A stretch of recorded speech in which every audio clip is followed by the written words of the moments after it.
Hi, I'm Kevin Werbach, professor of legal studies and business ethics at the Wharton School of the University of Pennsylvania. For decades, I've studied emerging technologies, from broadband to blockchain. Today, AI is promising to transform our world. But AI needs accountability, mechanisms to ensure it's developed and deployed in responsible, safe, and trustworthy ways. On this podcast, I speak with the experts leading the charge for accountable AI. If you want to understand what the Trump administration is trying to do on AI policy, there's no one better to listen to than Dean Ball. He is currently a senior fellow at the Foundation for American Innovation and was until recently senior policy advisor for AI and emerging technology at the White House Office of Science and Technology Policy. In all candor, I served in the Clinton and Obama administration. There is much in this administration I don't agree with. But it's important to recognize the ideas animating the policy approaches that it is taking. And AI is an area where the actions of this administration cannot just simply be reduced to deregulation. So Dean and I spoke about his history, developing expertise and becoming an influencer on AI policy, his work in the White House, the White House AI Action Plan, and the continuity and differences with the Biden administration, as well as tensions on the right on AI policy, and some of the approaches that he's advocating going forward now that he's left government to deal with the real issues that come up in connection with AI. Dean, thanks so much for joining me. Thanks so much for having me.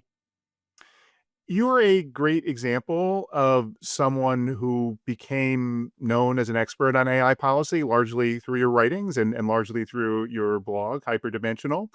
We're in an environment where anyone can create content. What do you think it takes to become influential in an area like this? Taking the time to develop a differentiated point of view on a topic, which sounds really simple or sounds kind of obvious, but in practice, most people don't do it. So it's obviously not easy. And I actually wrote a post shortly before I went into the White House called How I Work, where I try to talk about like what my process is for developing a differentiated point of view, because I do feel as though that's the single highest leverage thing. There's also some extent to which consistency, I think, matters. I think it's maybe somewhat overrated. I don't think you need to be writing I think writing every day as a practice is good, but I don't think you need to be publishing every day. And then luck is a part of it. Right. Like I just happened to write about SB 1047, the California AI bill from 2024, which ended up being a very prominent debate. I was very early to that bill. And I was talking about it probably 4 or 5 months before, it was a trending topic on Twitter or anything like that. And so I kind of had like a natural authority there. And that was mostly just luck. I just picked the right topic. Good. And finally, I think it's, I try to bring a literary sensibility as much as I can to the writing that I do. So I think it's probably the case that AI policy is like a very dry topic. Even within AI, right? Like AI is a very exciting topic, but policy is kind of this relatively dry cousin of it. But my view is that more think tank scholars in general should bring literary sensibilities and academics should bring literary sensibilities to what they do. And I don't think that makes your work any less serious because you do that. If anything, I think it makes it more serious. Hmm? How would you describe what your differentiated viewpoint is on AI policy? Yeah, so I come from a classical liberal perspective, which is in and of itself, actually committed classical liberal is kind of rare in the policy world. And I would say in general, particularly when I started writing around late 2023, the attitude back then was very much like, if we will regulate AI, it's a matter of when. And we're certain that there are like many problems that we have to solve through regulation. I think that the people who are thinking that there's going to be like transformative AGI type capabilities soon, I'm very bullish on the capabilities of AI. But I think those people are underestimating the complexity of the world in a way that a classical liberal who is trained in thinkers like Friedrich Hayek would not. underestimate the complexity. Um, and at the same time, there was this regulatory impulse that was coming both from, one of the interesting things is that there are a lot of people who say that AI is completely like there's people like Gary Marcus who say AI is totally fake and not real. LLMs aren't even AI, it's totally just made up. But also for some reason we need to regulate it very heavily. Then there's people who think that we're gonna have AGI soon, who think we need Mhm. regulate it like urgently. And I just thought all those perspectives were wrong. But then a lot of the regulation skeptic people, like, their argument for being regulation skeptic was basically the Gary Marcus argument. They were like, "Well, we just don't Mhm. think AI is gonna be that big of a deal," right? Or like, still to this day, a lot of people rely on the crutch that AI is not gonna get much better than it is right now, Mhm. you know? Um, and that it's not gonna be that transformative and the world is gonna be the same. And it's like, no, that isn't true. It is gonna be transformative. The world is gonna be totally different in 10 years, and that's actually the reason that we need to be careful about regulating it because we have no idea what to do. But no one was making that argument Mhm. in an honest way, and I don't know if it's because they didn't connect the dots well enough, or I don't know what the deal was, but I didn't feel like it was there. It was being Mhm. articulated that much. Um, and so, it felt like there was a niche to carve out there. And you already mentioned the California SB 1047. A lot of what you were writing about before going to the White House were these state efforts on AI regulation. Mhm. We have, though, seen something of a sea change, right? 1047 was vetoed by Gavin Newsom. The Virginia bill was vetoed by Governor Youngkin. The Texas Trega legislation was scaled back. Even the Colorado legislation was adopted, but was paused, and there's debates about scaling it back. So, Right. is the threat of patchwork of state AI regulation still something we should be concerned about? I think it still is, but in a different way. So, in 2022, 2023, and the first half of 2024, what you what you saw a lot of was states trying to do comprehensive AI Mhm. regulations. So this would be like, Colorado has a bill called SB 205, which focuses on algorithmic discrimination. Um, that's a bill that's quite explicitly modeled on the European Union AI Act. And I don't think anyone, I mean, I saw it, but I don't think that many people in policymaking circles really saw how badly the Europeans had messed up. Now the Europeans themselves acknowledge this, right? Like they don't do it in public, but they do it behind the scenes in places like the White House, where their elites will come and say, "We know we messed up. We know we passed an absolutely idiotic bill, and no one should be, mimicking any aspect of this." And we're trying to they're trying to save face, right? They're embarrassed about what they did. But Colorado didn't realize that, and so Colorado dove right into the pool with the Europeans, and they realized that the pool was not full of water, but instead full of macaroni and cheese, and now they're unsatisfied, with their conditions. So, um, everyone else who was a little bit more prudent, who took the time to wait, is now looking at these people that have, with these states that have passed quote unquote well, just Colorado has passed the comprehensive framework. It was Mhm. being considered in like 20 states at the beginning of this year. So the threat was, I think, very real up to the beginning of this year. But everyone looked at Colorado and was like, "Oh, that's not going well." And so now people are doing, at least for now, what I would describe as more targeted bills. Um, those targeted bills are also very damaging, Illinois and Nevada now have statutes on the books that, as I read them, um, are essentially bans on LLMs. A common theme is that policymakers do not know how to draft statutes with respect Mhm. to, this technology, and so, they do so quite incautiously, and, so as a result, like, I think you're kinda looking at, states that have passed these, like, dramatically problematic laws. I don't know how that's gonna go. This is the Illinois and Nevada stuff. California is doing the same thing. So there are a lot of bills under consideration. They're the sort of the bills I'm referring to are bills that ban chatbots from engaging in Mhm. mental health services. Mhm. But the way that mental health services is defined is such that if I say, to a chatbot, I'm feeling down today. Could you please tell me something to make me feel better? That functionality is banned. And I think that's both stupid and cruel. Yeah, we've seen a transition to no less ill considered for the most part.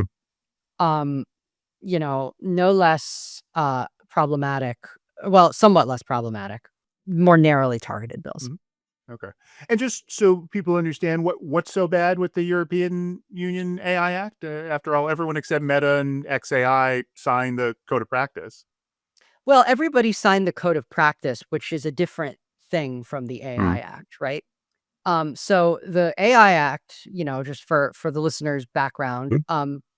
the drafting of that began several years before ChatGPT, which should right in and of itself be an alarm bell, because what exactly was it about AI that needed regulation in the years before ChatGPT? That needed comprehensive continent-wide regulation. I fail to to recognize what that is. We didn't have it in America, and as far as I know, the republic stood. Um, so there was this sort of framework that was being developed for basically narrow machine learning systems. Um, they weren't really dealing with social media through this law. That was more the Digital Services Act, right? That they wrote an entire bill to do social media, and then they wrote an entire bill to do Apple and Google. That's called the Digital Markets Act. Um, and then the AI Act is about like facial recognition algorithm originally, right? That's its DNA, is about like sort of narrow systems, not like these general purpose chatbots. And then toward the final innings of the AI Act, really, the bill was substantively already drafted. Um, ChatGPT comes out, and all of a sudden the Europeans are in a terrible position because they're like, oh my God, like we didn't anticipate this coming, and now we have to like write a whole new thing, right? Um, So they wrote this general purpose, the set of general purpose provisions into the AI Act, which are some of the most half-baked provisions I have ever seen in my policy career. They are impossible to comply with because they were written hastily. And basically, it says, you have to be transparent and do a good job, and we'll tell you what good job means later. Um, with a general purpose chatbot, like, okay, thanks. That's really useful. Um, the code of practice then was mostly written during a time period when the Europeans had realized how badly they had messed up.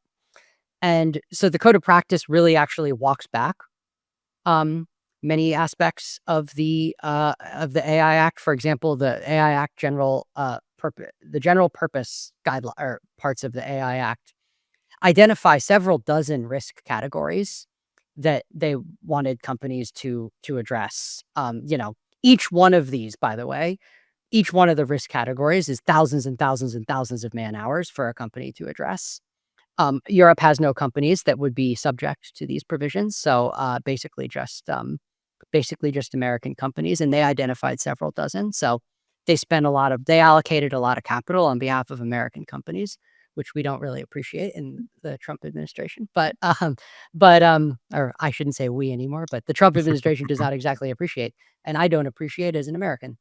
But so the general purpose provisions are like one thing, but actually there's this whole other part of the AI Act that is uh, on deployers, the Mm. deployer side provisions, which require algorithmic impact assessments at a million different, points in time, and require audits and require all these things. And by deployers, I hate the word deployers. What we really mean are like, schools, your local bank, insurance companies, electricians, right? We mean just like random businesses in the economy um, that are trying to use AI.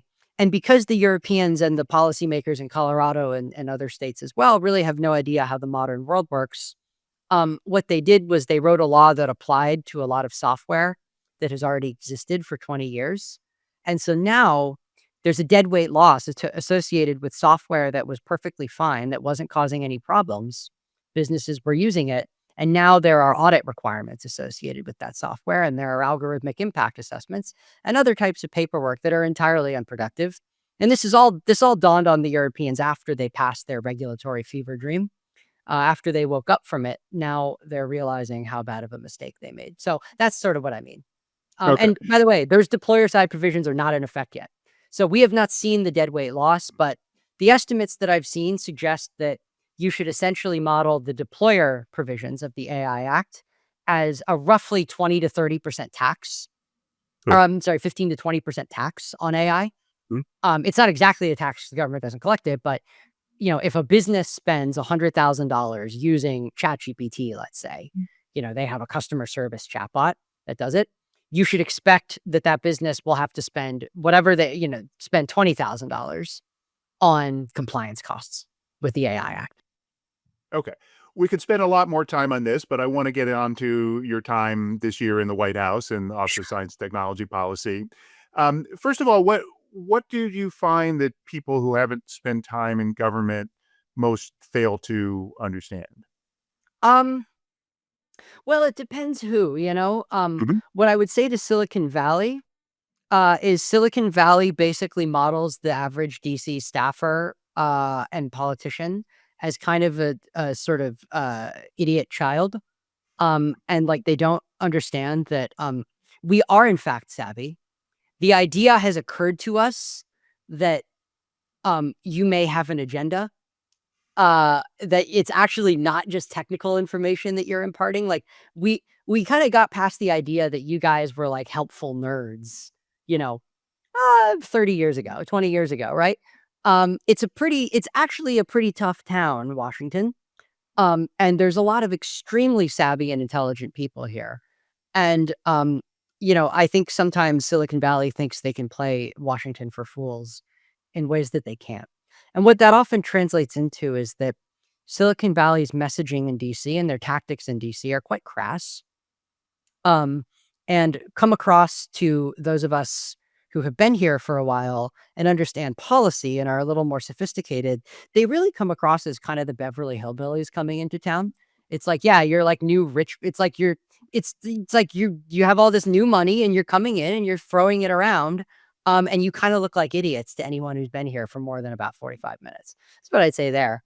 To young people, what I would say is that I can only speak for the White House reinvents itself every 4 years, but I'm gonna speak for my experience in this White House, Mm. but it was a dramatically less bureaucratic place than I expected, and that was really cool. That was Yeah. amazing. It was a really cool Yeah. experience. People have no idea how small the White House is relative to the scale of the government. Yes, no, that's right, and the White House has a small budget. This White House in particular, the Trump Mhm. administration keeps a very Mhm. small White House. Mhm. The Office of Science and Technology Policy where I worked was about 25, 30 people, when I was there, so quite small. Um, so the big thing that you worked on was the AI action plan that the Trump administration released in July. First of all, just talk about what are the basic elements of that plan? Yeah, so the AI action plan was tasked to the Office of Science and Technology Policy and a couple other White House components, Hmm? by the president in his first few days in office. He rescinded President Biden's executive order on AI, and then he signed a new executive order that um, tasked us with an AI action plan. The AI action plan is supposed to be, like a real statement of Hmm? administration policy. But the important thing about it from, from our perspective is that it's not like a broad nebulous strategy document. It's instead a sort of very concrete set of recommended policy actions to federal agencies. So it's things that executive branch agencies can do with existing laws and existing budget. So no new money, and no new laws have to pass. In some sense, that is a constraint, but I think it's also important because I think with such a broad policy area as AI, you do need to constrain yourself in some way, and this ended up being useful. Um, and so the action plan came out July 23rd. We had about 6 months. The president gave us about 6 months to work on it. Um, when I came into the Office of Science and Technology Policy, it was a blank sheet of paper, and uh, I and others on the team brought it to its completion. And it has three primary pillars. Pillars are innovation, infrastructure, and international security and diplomacy. Very, very quickly, innovation is about not just making sure that we don't overregulate the technology itself, but also ensuring that there is not regulation that stands in the way of positive and productive AI deployment and by businesses and also by government and also within the sciences. Um, there's a lot of stuff that falls into innovation, but more or less the way to think about it is Mm, like, what are all the things government can be doing to lay the groundwork mm, for America to lead the world in transformative AI adoption? Infrastructure is all about data centers, power, and the workforce that's necessary to build them. And then finally, you have the international security and diplomacy, which deals with international alliances of all different kinds. So, first of all, export promotion, which is one of the signature efforts of the action plan. It's the idea that America wants to build infrastructure for AI data centers, and also export the full AI stack to allies and partners all over the world, so that we have as many people over the world as we can who are building their economies on the American AI stack. We have, and there's also things in there, though, about export controls and about security, about managing and mitigating, potential risks from true. AI that could emerge from foreign, adversaries. So, and that's both countries and also, Mm, groups, right? Terrorist organizations and things like this. So that's sort of a high level sketch. great. And obviously, there's tremendous differences in many ways between this administration and the prior one. But what exactly did the Biden administration, in your view, get wrong on AI policy? Because you look at the specifics of the Biden executive order and the CHIP Act and things like that. There's a lot of areas where there's continuity, I would think. So what do you see as really the biggest pivot? Yeah, I think there's a couple things. First of all, on a rhetorical level, the Biden administration spent a lot of time telling other people what to do, uh, and what not to do with AI. So, they came out with this, I remember this absolutely obscene document called the Blueprint for an AI Bill of Rights, which someone's in that administration decided it would be a wise idea to spend taxpayer dollars on. And that person, whoever it is, should not be very proud of themselves. Hugely wasteful, silly document that just goes around and it's like a bill of rights. We already have a bill of rights. Why do you need an AI one? We don't have a computer bill of rights. Um, and just sort of presumes AI of being guilty of all sorts of things with absolutely no evidence for it. And then tells the American people that they should feel a guarantee to all these things that are by no means guaranteed by our Constitution, by no means guaranteed by our laws that have passed, but that have been passed by Congress, and that would be implicitly, fulfilled by AI companies. And they have no authority to do that. And they put this document out and they just basically told a bunch of other people what to do. Same thing is true, I think there was actually a fair amount of sensible stuff in President Biden's executive order on AI. But what I would say is that the way that they talked about it and the posture with which that executive order was released was very much focused on control. The idea that we need to control this technology and it's our decision, is open source okay? We'll let you know in 6 months was kind of the mentality. And it's like, from my perspective, I didn't ask for my government to make that decision, actually. I really didn't. I don't especially care what the federal government thinks about open source because it already exists. And like, if you need to stop it, well, then okay. Like, you're gonna have to sell me on that, though. It's not like you have some decision making power here. So there's a profound arrogance. The diffusion rule, very similar. We went from, we're gonna keep a small number of very advanced AI chips from China's military to we're going to regulate the global diffusion of a multi-trillion-dollar chip industry. That's where we went. That was about 2.5 years in in the Biden administration. Just quite a rapid trajectory.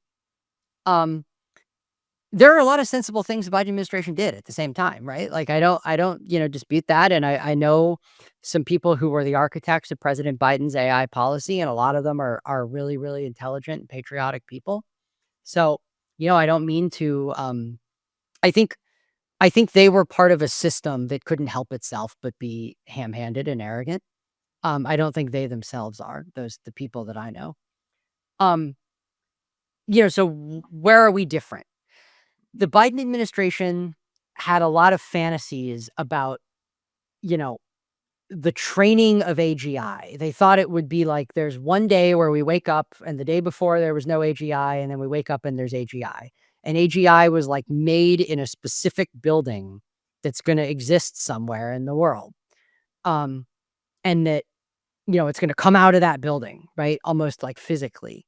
Um, And so they were very concerned about the security of that building and the security of the chips in that building.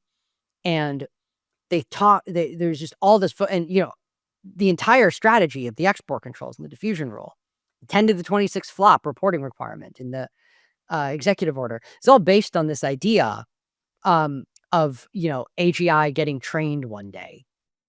Um, you know, the but there was very little that they asked about, like, what happens after that. It's just like, "Oh, it's like a nuclear bomb, and now it exists, and so no one's gonna mess with us ever again."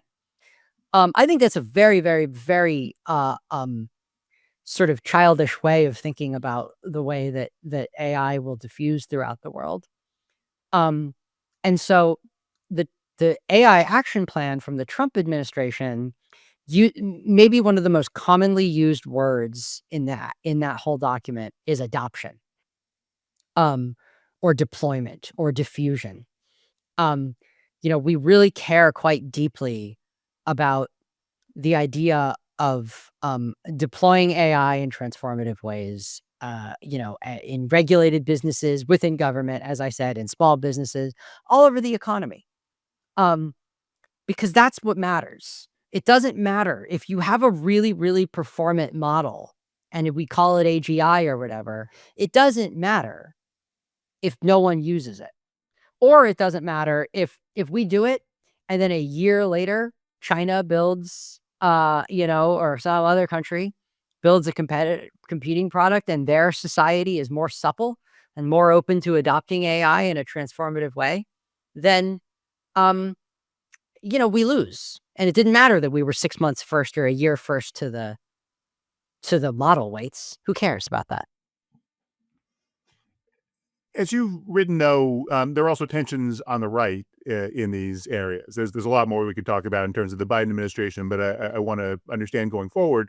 There are those in the Trump coalition who want to attack the AI companies or who are particularly concerned about the DEI issues and some of those topics.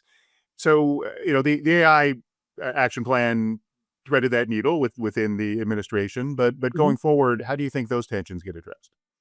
Well, I think, there's gonna be, I think one of the really key areas of tension is gonna be on the kid safety issue, Mm. where, Silicon Valley, is not very familiar institutionally with the concept of tort liability, the concept that their products may cause physical harm or loss of property to someone in the world, and that they may have liability for that harm.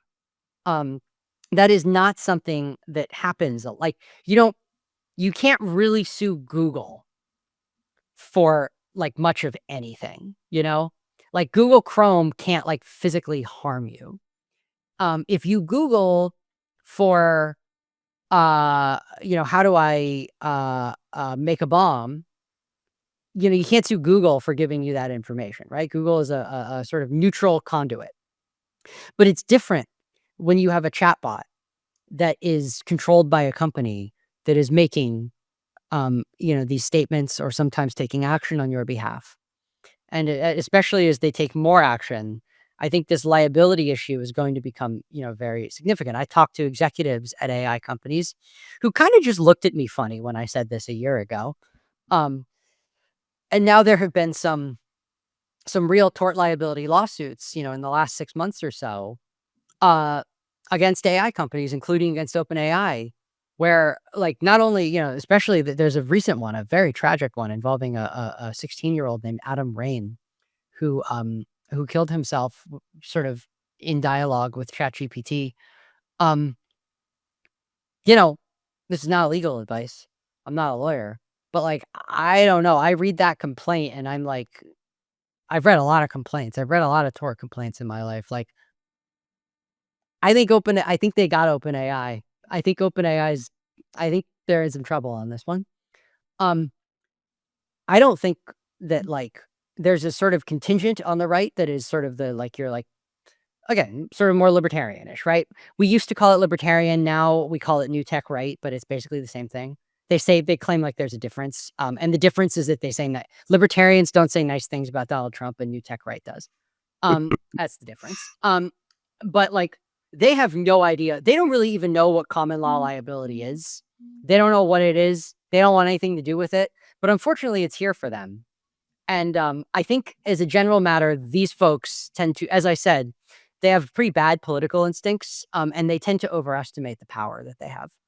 Um, that's gonna be interesting. And then there's a lot of people on sort of the right, like social conservatives and whatnot, who come from, they've been fighting oftentimes battles on social media, not on social media, but about social media with respect to the impact of those technologies on kids and our society more broadly. They've been oftentimes like urging regulation, urging social media bans of various different sorts, advocating for it at the state level, and sometimes having been successful. Those people are continuing that same battle pretty much, um, with AI. It's a little bit, I mean, it's a classic example of you find what you look for, right? So, like, there's already this huge contingent of our society that's advocating for child safety issues. So we found child safety issues, no surprise.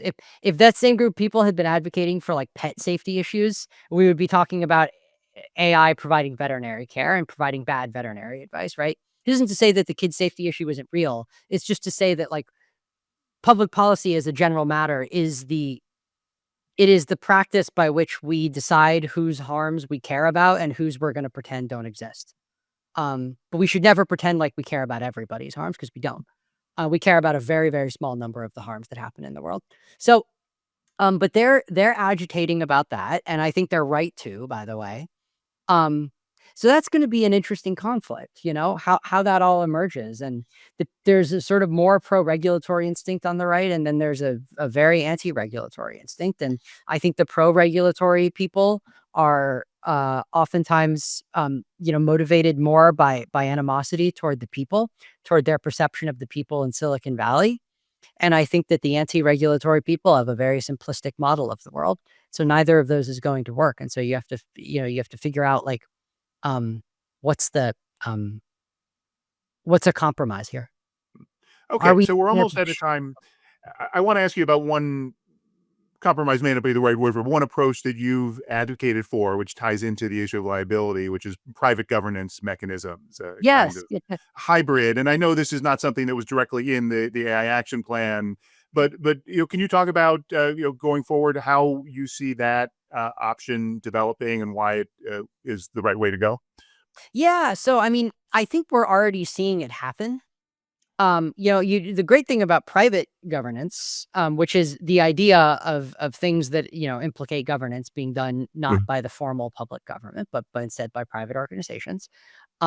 There's nothing radical about private governance. It's been done for a long time. And I mean, if you want to be a real, pedant about it, families are a form of private governance, right? Being a father is a form of being a private governor, or a mother.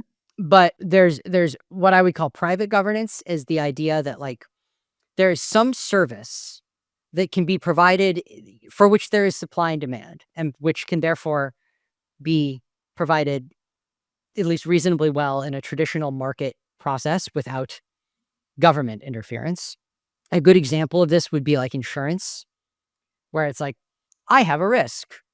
I would like to, I would like to lower that risk, and I would like to share that risk with other people, and I will pay someone for for the service of taking on some of my risk.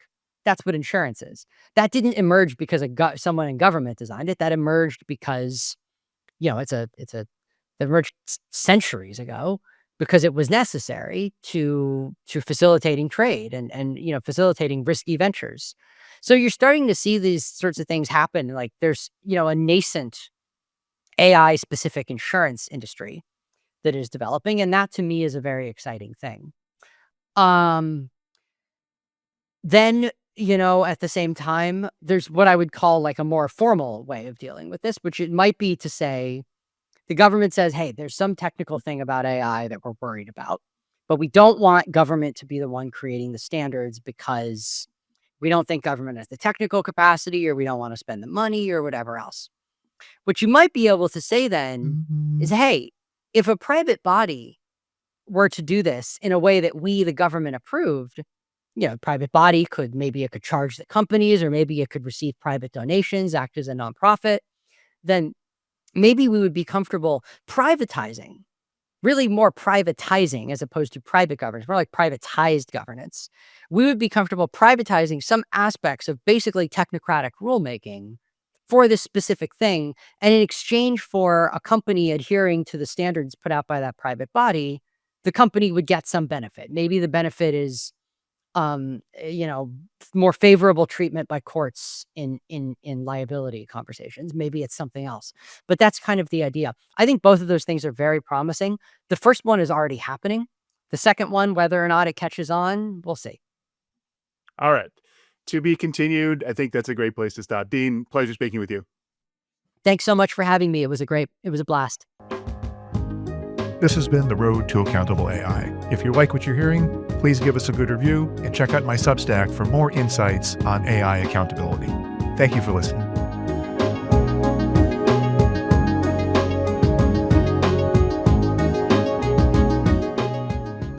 This is Kevin Werbach. If you want to go deeper on AI governance, trust, and responsibility with me and other distinguished faculty of the world's top business school, sign up for the next cohort of Wharton's Strategies for Accountable AI online executive education program, featuring live interaction with faculty, expert interviews, and custom-designed asynchronous content. Join fellow business leaders to learn valuable skills you can put to work in your organization. Visit execed.wharton.upenn.edu/ACAI for full details. I hope to see you there.